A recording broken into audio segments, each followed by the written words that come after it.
Tax free গাড়ি ও সরকারি plot নেবেন না বাংলাদেশ জাতীয়তাবাদী দল বিএনপির সংসদ সদস্যরা। এমন ঘোষণা দিয়ে দেশের রাজনীতিতে ব্যতিক্রমী দৃষ্টান্ত স্থাপন করতে যাচ্ছে। ক্ষমতা মানেই যেখানে নানান সুযোগ সুবিধা ভোগের সংস্কৃতি, সেখানে জনগণের সেবক হিসাবে নিজেদের অবস্থান স্পষ্ট করতে এই সিদ্ধান্ত নেওয়া হয়েছে বলে জানানো হয়েছে দলটির পক্ষ থেকে। 17 ফেব্রুয়ারি মঙ্গলবার সকালে বিএনপির মিডিয়া সেলের পক্ষ থেকে গণমাধ্যমকে বিষয়টি নিশ্চিত করা হয়। মিডিয়া সেলের সদস্য জানান, সংসদীয় দলের প্রথম বৈঠকে সর্বসম্মতিক্রমে এই সিদ্ধান্ত গৃহীত হয়েছে। জনগণের ভোটে নির্বাচিত প্রতিনিধিরা শুল্কমুক্ত গাড়ি আমদানি বা রাজধানীর অভিজাত এলাকায় সরকারি প্লট নেবেন না। এমন অবস্থায় রাজনৈতিক বিশ্লেষকদের বিস্মিত করেছেন। তিনি আরও বলেন, রাষ্ট্রের বাড়তি সুযোগ সুবিধা গ্রহণ না করে সাধারণ জীবনযাপন করার মধ্য দিয়ে জনগণের আস্থা অর্জন করতে চান তারা। এই ঘোষণার দিনই শেরেবাংলা নগরের ভবন নতুন সংসদের শপথ অনুষ্ঠানে ছিল ভিন্ন আবহ।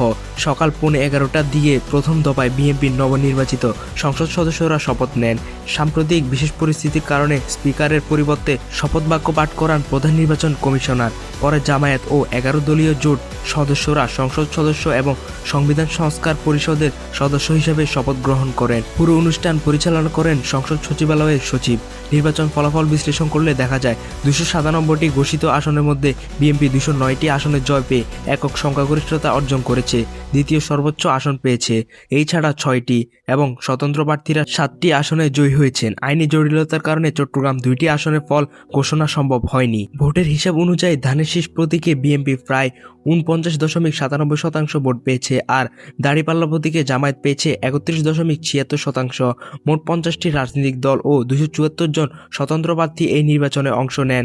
বিশ্লেষকদের মতে গণ অভ্যুত্থান পরবর্তী এই সংসদে শুল্কমুক্ত গাড়ি ও সরকারি প্লট বর্জনের সিদ্ধান্ত দেশের রাজনৈতিক সংস্কৃতিতে নতুন মাইল ফলক হয়ে থাকতে পারেন। দামি ল্যান্ড ক্রুজার বা পাজেরোর পরিবর্তে সাধারণ জীবনযাপনের এই অস্বীকার কতটা বাস্তবায়িত হয় সেটি এখন দেখার বিষয়। সব মিলিয়ে 17 ফেব্রুয়ারির সকালটি শুধু শপথ গ্রহণে আনুষ্ঠানিকতা নয়, বরং নৈতিক রাজনীতিক নতুন এক অধ্যায়ের সূচনা হিসাবে সাধারণ মানুষের মনে জায়গা করে নিয়েছে।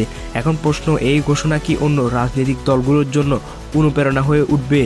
আপনার কাছে কি মনে হয়? আপনার মতামতটি কমেন্ট বক্সে জানিয়ে যান এবং আমাদের আপডেট টিভি চ্যানেলটিকে সাবস্ক্রাইব করে পাশে থাকুন। ধন্যবাদ।